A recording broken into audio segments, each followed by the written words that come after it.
Hello, welcome or welcome back. My name is Sophie.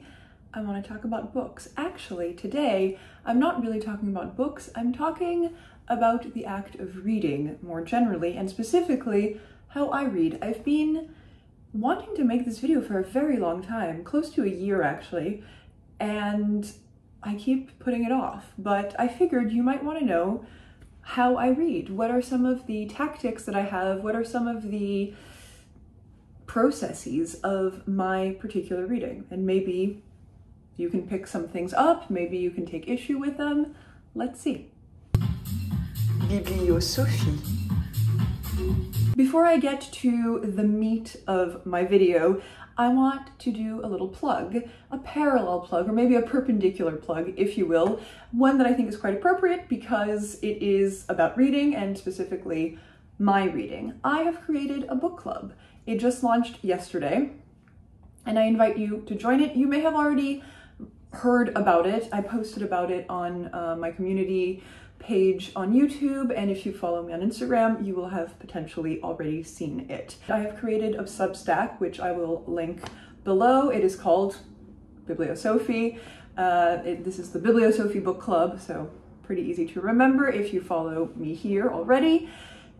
I will pick a book a month and I will post on that Substack weekly, ideally, some reading notes, some research, some associations of other books or other media, art, music, basically the sort of scrapbook of my reading process. The Substack will also serve as the hub of connection with anybody who wants to read along with me through comments and also through the subscriber chat feature. So if you want more information on that, go to my Substack, to actually either of my Substacks, because both have information. But if you want to join the book club, subscribe to the Bibliosophie Substack, and we're going to start next month in July. All right, back to the subject at hand. Reading. This is actually, I'm finally making this video at an opportune moment because there is a tag that is floating around since recently called the Read Smart tag, which is a co-creation of Prose and Petticoats and To Readers It May Concern. I will also link to their intro videos, which is about how you read. What are some of the tactics that you use to read more effectively, more enjoyably, focus, etc., etc. So that is very much related to what I'm going to talk about. I'm not going to exactly be answering those questions, but it's definitely in a similar vein. How do I feel like I get the most out of my reading? I posted a video a couple of months ago asking the question, what is reading? And the short summary of that was that I hope to instill in my viewers and in myself a concept that reading can mean a lot of different things. And that's also my approach to how I read, because I'm reading different things differently. So if there's a takeaway from this video, it's that I want to read different things in different ways, and I want to read the same things in different ways. How I get the most out of my reading is through a diversity of reading and a diversity of reasons for my reading and actions in my reading.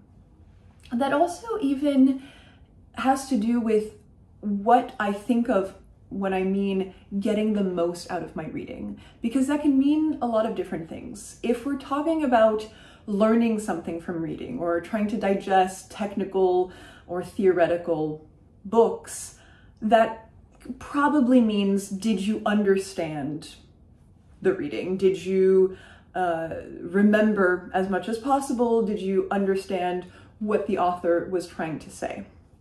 But that's not the only type of reading that we're doing. It's also for enjoyment. So getting the most out of reading doesn't really have to mean remembering the most things, actually. That's wonderful, but it can also just be walking away with a vibe, having spent an afternoon. I think there's nothing wrong inherently with not really knowing what you got out of a book, but feeling like you got something. A feeling is okay. Probably don't call yourself an expert on that book, or certainly don't use that to study for a subject, but we're not just talking about how to be the best academic reader here. We're talking about how to get something out of reading. I think the least interesting more that we could be talking about in terms of reading is reading more books, having a higher number of books. That is, I'm not really going to be sharing my tactics on how to get through more books because that's not that interesting. I fall into that trap too, of course. It's nice to feel like you collected a bunch of things, and it's nice to feel like you achieved something, but fundamentally, less and less am I interested in how to read more by having greater numbers of books. I'm trying to read more by getting something else out of my reading. So, some things. One of them is to read badly. On the subject of not always studying in your reading, I do want to advocate doing a, quote, bad job of reading. Again, that's not the appropriate reading for every type of situation by any stretch. But I think some of the things that stop people from reading, especially reading outside of their comfort zone, is feeling like they're not going to understand, like they can't interact with it the correct way. So just don't.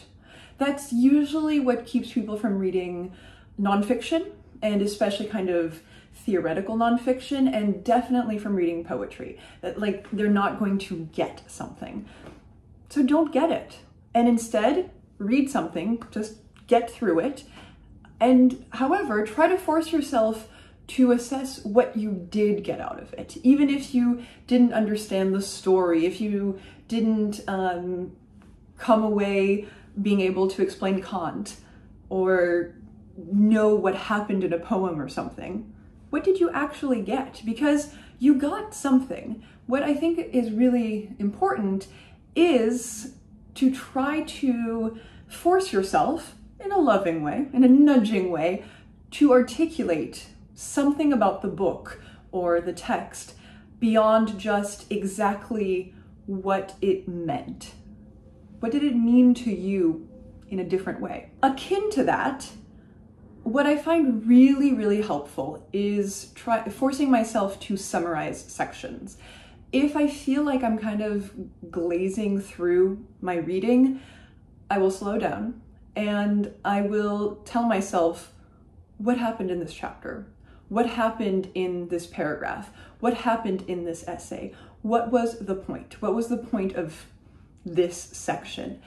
And it forces you to slow down, it forces you to go back through it.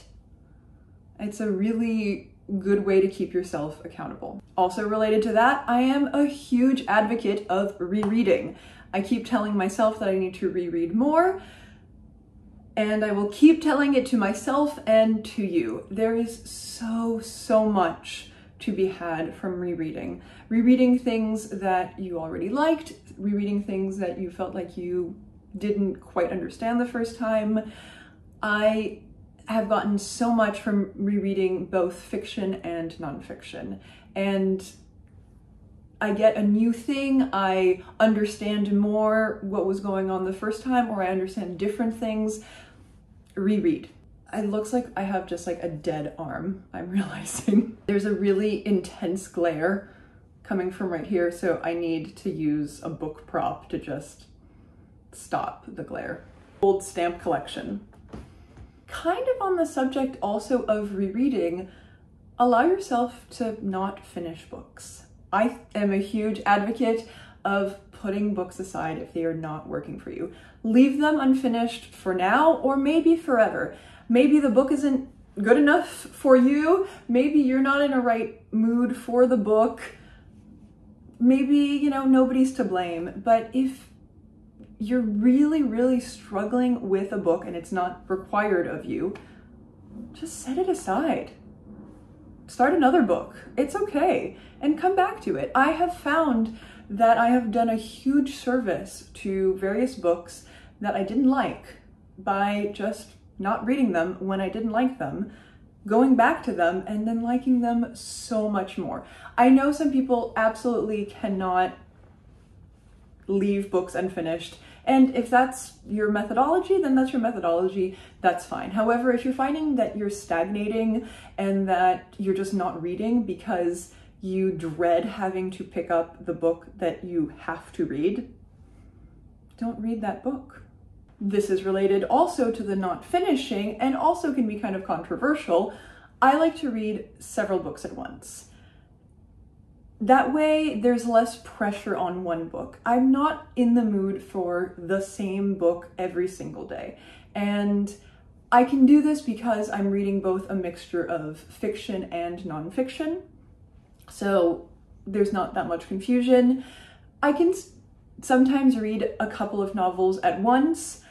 I know that there are people who absolutely hate that, and that's fine too. I think it just depends on how your brain works and the sorts of things that you're reading. I'm a huge advocate for trying at least several books at once, so there's just less pressure on one book to be your everything. You don't have to be book monogamous, in my opinion.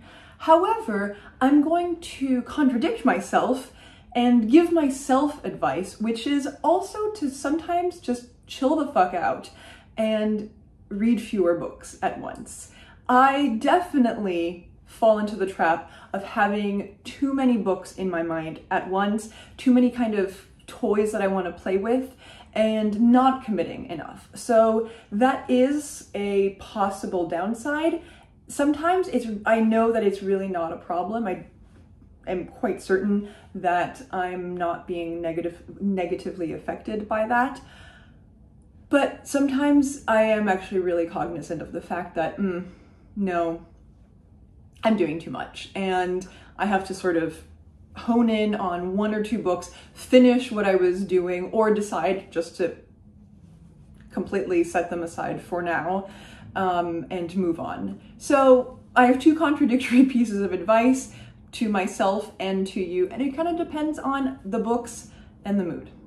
Next up is annotation. I'm not breaking new ground with this. So many people sing the praises of annotation for very good reasons. It really, really helps. Now, some things about annotation. I don't annotate everything the same way. Not every book requires the same amount of annotation. And again, what am I reading a book for? When I'm doing academic reading, which I'm not really going to get into here, I do a lot more annotation. If I'm really, really serious about a book that I'm using for a paper, for instance, I highlight a lot, and I don't just highlight, but I really write a lot about what I'm highlighting. I summarize a lot of things. I really take a lot of notes, because then when I'm writing about the paper or citing it, I've done so much of the work already. That's not exactly what I'm doing, even with nonfiction that I'm just reading for pleasure.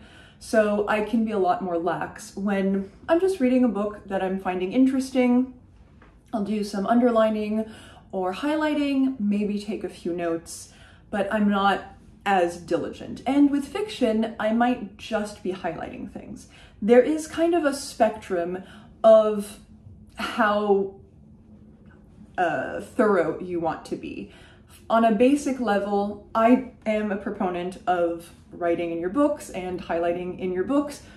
Obviously, don't do it in other people's books without their consent. Don't do it in library books, but you have some books that are not, rare, one-of-a-kind museum objects. I think it is wonderful to actually use, read, and love them. Some people hate that.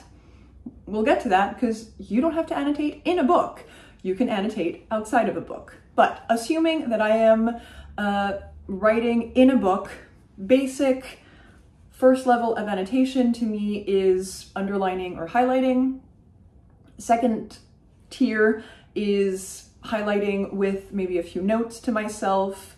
And then third tier is extensive notes and kind of organizational, structural notes about how this passage relates to the overall work of the author in that paper, in that chapter, or in that book, how it relates to other things that they've written, how it relates to other things that I've read also. And here I'm actually also going to link to another video by two readers it may concern, who did something on annotation that goes into much greater detail, essentially on this same scope of annotation that I found really interesting. So I will let them talk to you in more detail about really thorough annotation. I don't only write inside books, I also write in a journal with some various book notes. I also write a lot in my notes app on my phone, especially when I'm listening to an audiobook, for instance. You can do bookmarks in audiobooks, and I suggest that you use that feature. Go back to sections that interested you, listen to them again, write down citations that kind of made you think, or some thoughts that kind of came up from listening to a specific passage. So my notes app is full of short little spurts of notes and then longer paragraphs also of my thoughts. My journal is full of citations and also my reactions to those. I do like to write longer form analyses or just responses or reactions to certain things that really hit me. Because what am I doing when I'm annotating? Sometimes it's pretty pragmatic. Again, if it's more academic stuff that I'm making use of for a paper, I tend to not get super creative. But I love to write either in marginalia or in notes much more personal reactions. It's not illegal. I can just have some non-academic, non-official reactions to books. They can just make me think of other things. So a lot of my book notes have to do with how I'm feeling about the book on a given day. They are sometimes about the place in which I'm reading a book. I like to use annotations of books as a little bit of a time capsule. When you're writing annotations for a book, you're writing to your future self or to a future other who would be opening the book. You're writing a sort of map to an experience, and that doesn't have to be purely a pragmatic or objective experience. It can be a sensory one as well, and I find that that's also a really magical way of getting more out of a book. It's really making it a Proustian experience, right? Linking it to a moment in time and how a specific passage resonated for me because of where I was and how I was when I was reading it. Here's an example of something that I've annotated. I've underlined a specific citation, and then I've written pretty extensively about it, but I haven't explicated it. I've actually talked about an association with another book. And the next page has a similar format of notes. This little art by Kate Briggs I enjoyed a lot, and I've similarly written a lot in some parts of the book. At the very beginning, I've written some generalized thoughts about reading it, and as you can see, I've sometimes underlined things and written very extensively in the margins. Here, for instance, I've remembered that the same citation that Briggs uses was cited in a poem that I read a few months before I read this book, so I'm reminding myself of that. When I'm not writing in a book, I'm often writing in here, and that's exactly what I'm doing. I write down a book title and some thoughts about that book, some citations, some reading thoughts, some summary thoughts, usually a lot of associative thoughts. Here I'm connecting Elena Ferrante with, again, Clarice Lispector, and often in complete sentences, but obviously it does not need to be. That's just how I tend to take notes. A few phone notes that I'm willing to share. I tend to do them by month, so this was in October. I was taking notes on Magda Sabo. In July, I was taking some notes on Elena Ferrante, The Story of a New Name by chapter. or sometimes it'll also be by quotation, a similar format where I have a citation and then write about it. Take the material of the book kind of into your own hands, into your own body. So for me, that is sometimes writing out citations by hand, not just underlining in a book, even if I own the book, and even if I can go back to the book and find a highlighted or underlined section that really struck me, I like to write out in my own hand a certain passage because I feel like I have, written it myself. There is a kind of ownership of that. I've put it into my own body. Read things aloud. Again, not everything needs to be read aloud, but especially things where the sound of the language is important, such as poetry, of course, but also a lot of really gorgeously written prose. Read it aloud to yourself, to others, have others read it to you, listen to audiobooks, have different experiences of taking in text, and allow that to be a body experience as well. And that kind of also takes us into a related topic, which is to make something out of your reading. I've already talked about writing pretty extensive responses. Write about your reading. Don't just summarize it, but actually create something new. Write fan fiction. Write your own experience of something. Let reading a specific thing be a prompt for your own writing. But it doesn't have to be writing. Make music, make visual art, make dance. Let this be a multi-sensory kind of ekphrastic experience of going from one form of understanding and knowledge building and knowledge acquisition into a different type and a different type of communication. I find that that's such an enriching way to understand a given book. When I'm reading something, I love to make connections between that thing and other books that I've read, other pieces of media. So sometimes that's an overt, explicit reference in a text. The author mentions a piece of art. Do I know it? Have I seen it? What do I think of it? What is my reaction? And how does it differ maybe from the author? Or was a piece of art made about the text that I'm currently reading or a subsequent follow-up text? And what do I think of that? How does it differ from my reaction, etc.? What is the kind of web of references? What is the further reading? I love a book that gives me a bibliography of further reading. I love a book that inspires me to consume other things. And it can be just a wonderful way to both deepen your connection to what you're reading, but also find out wonderful new things that you wouldn't necessarily have heard about. But it doesn't have to be exclusively explicit and referential.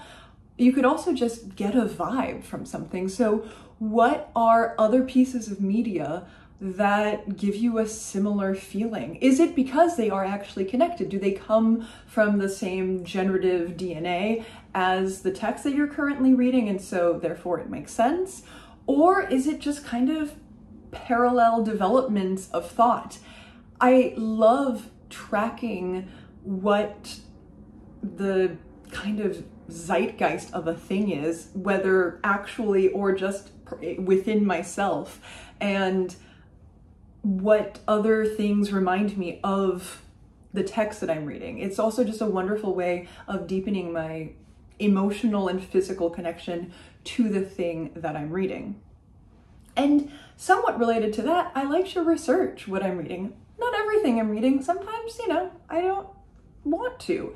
But even if it's not a required text, you're not in a course, studying this subject, treat it that way. You get so much more out of a book sometimes by knowing the context of when and how and why it was written, knowing more about the author, knowing more about their other work, knowing about the time and place that this book depicts, or the people in it, if it's historical, if it's theoretical, if it's scientific, if it's fiction. You can learn so much more, which can really, really deepen your connection to a text. And finally, do this. Talk.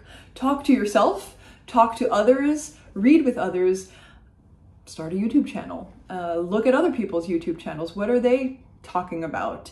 Read various reviews, but voice your thoughts. And especially with fiction, I think, I really want to encourage people to voice thoughts beyond just, I liked this or I didn't like this. What was the actual experience? What are other things that you can say about the book beyond just, I had a nice time, I had a bad time, it was boring, it was good? What actually happened for you in the book? And delve into those things. So delve into the content and delve into your phenomenology of the reading experience. And those are my notes. This is incomplete. I'm sure there is much more that can be said. Tell me some of those things in the comments. Let's talk about it. But for now, that's the lead from me. Thank you very much for watching, and I'll see you in the next video. Ciao.